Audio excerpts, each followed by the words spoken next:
Good evening. My name is Curt Cerveny, and I'm a volunteer for the campaign called Moving Hillsborough Forward. Welcome to our telephone town hall meeting that we're having tonight. The two co-hosts tonight are Pam Iorio, and she is the mayor of Tampa, and Mike Peterson, a person that drives these streets from South Shore all the time and gets stuck in traffic. And so, anyway, Mayor, are you ready to talk about this particular program? If you would, please go ahead.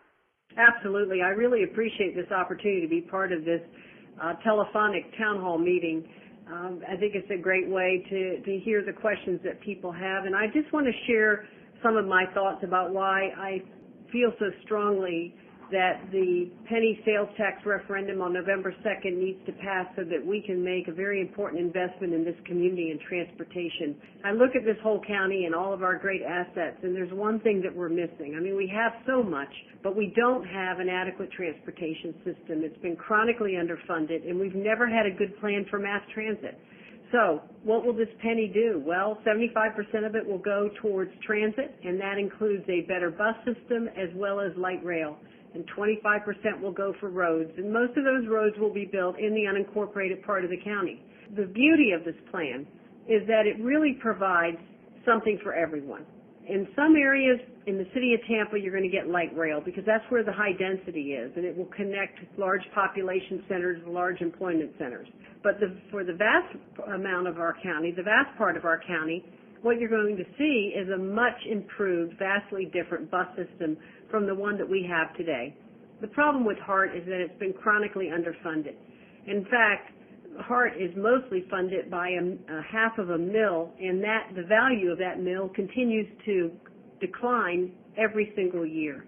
What we'll have with this infusion of funds from the penny will be the ability to build local, express, circulator systems, flex systems, paratransit services. Parts of South County that have never enjoyed a decent bus system now will have a first-rate bus system, probably one of the best.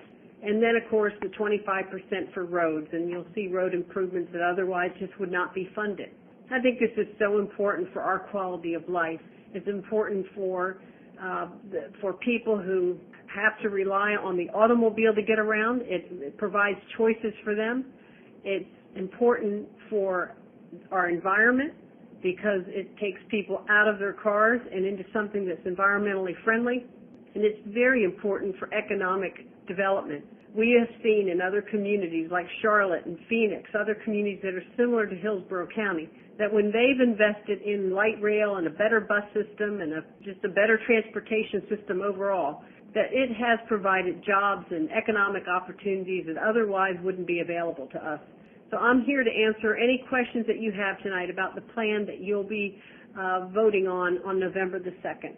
Hit 0 on your keypad now if you have a question of the mayor concerning the transportation issue. I think our next speaker is going to be Mike Peterson. Mike, go ahead, please.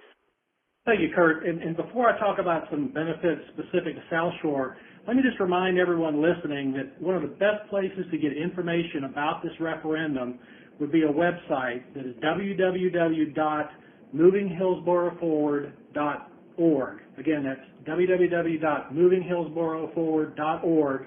And the reason I like this website is you can go to the upper left corner and hit a button called the plan. And then you'll be able to see overall review of the various projects included in the referendum proposal, broken out by buses, rail, and roads.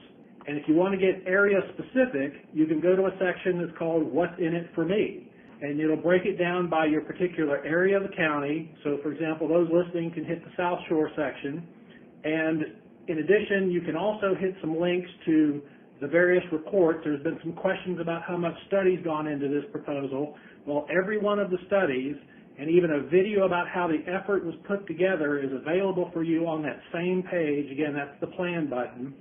You can also get links to the various planning agencies, and for my friends in South Shore, I would encourage you to hit the TBARTA link so you'll understand that while none of the maps currently show rail service to South County, that's not necessarily not in our future. It is that TBARTA has a long-range plan to include commuter rail through South Shore, connecting Tampa and Bradenton at some point, but we got to start somewhere, and this particular referendum is focused more on what we can do in the next 20 to 30 years. Also note that there at the top of the website there's a video button, and you can hit 5 different brief videos that will also summarize a lot what's going on with this particular plan and its benefits. Now, specific to my friends in South Shore, let me just point out that, yes, there's been a lot of focus on the light rail portion beginning in Tampa, but we get a lot of local benefits. Our currently anemic bus service would see a lot more frequency and weekend service that we don't currently enjoy. We would see new express bus routes on US 41 and US 301. And then there's a new flex service that actually has door-to-door capabilities in some cases. That would begin in Gibsonton, Ruston, Sun City Center, and Waimama, and if successful, hopefully we'll begin to see it also in Apollo Beach and Riverview someday. But without a doubt, the biggest and the quickest delivery of tax benefits comes with the many road projects we would see in South Shore. And most of these are going to be delivered in the first 10 years of tax assessment. I'm talking over $75 million within South Shore in the first 10 years. That's a lot of economic stimulus and job creation that we would not otherwise see without this referendum being successful. The overall county sees over $383 million in that initial 10-year period. So again, I think that's quite an enhancement for economic stimulus early on into the many road needs we have in our area. And remember, that's separate from all the additional millions also to be spent on the transit enhancement. My final point is, on all these road projects I've mentioned, if you'll go to that button, the plan, you'll see the specifics, but just a few would be those poor folks who are sitting in a mile-long backup right now on I-75 hoping to get off at Gibson Drive and Big Bend Road. They would see complete reconfigurations of those 2 interchanges and a proposed new interchange that might help alleviate pressure at those interchanges as well as State Road 674. You folks in Sun City would be happy to know that State Road 672, from that point south to 674, you would see the completed widening of US 301. There are a number of other projects within Sun City Center that have to do with roads and drainage. Again, there's a lot for you to look at on the website that we really do get in South Shore beyond what you've read in the media. I think I'll stop with that and let's let listeners ask a few questions. Our next question is going to be from Gloria. Gloria, welcome to the telephone town hall meeting we're having tonight. Where are you from? I'm from Sun City Center. Welcome, and what's your question, please? My question is, how are we going to protect the people who ride it? Because the way I see it, it's supposed to be a night thing also. So we don't want any more crime if we can prevent it. And I want to know, how are you going to go about it? You know, Gloria, the only benefit to being last in the nation in terms of building a modern transit system is that we get to see what every other community has done. And in places like Charlotte and Phoenix and Dallas and, other cities that are similar to Hillsborough County, we can see what they've done. And they have built systems with a real eye towards 2 things, safety and cleanliness. And that's been a hallmark of these new transit systems because, fundamentally we understand that we can build anything, but if you don't keep it nice, if people don't feel safe, if it's not clean and efficient, people won't ride it.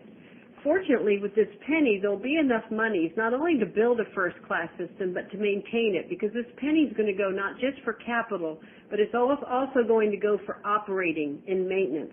There will be a security force assigned to the transit system. There will be an actual security force dedicated to ensuring safety, and there'll be lots of lighting. There'll be cameras at locations. So I think those who will be implementing this system are going to put your concern right at the top, because none of us want to ride a system, particularly at night, if we don't feel safe, and we want people to ride the system as they have in other cities and have been very successful.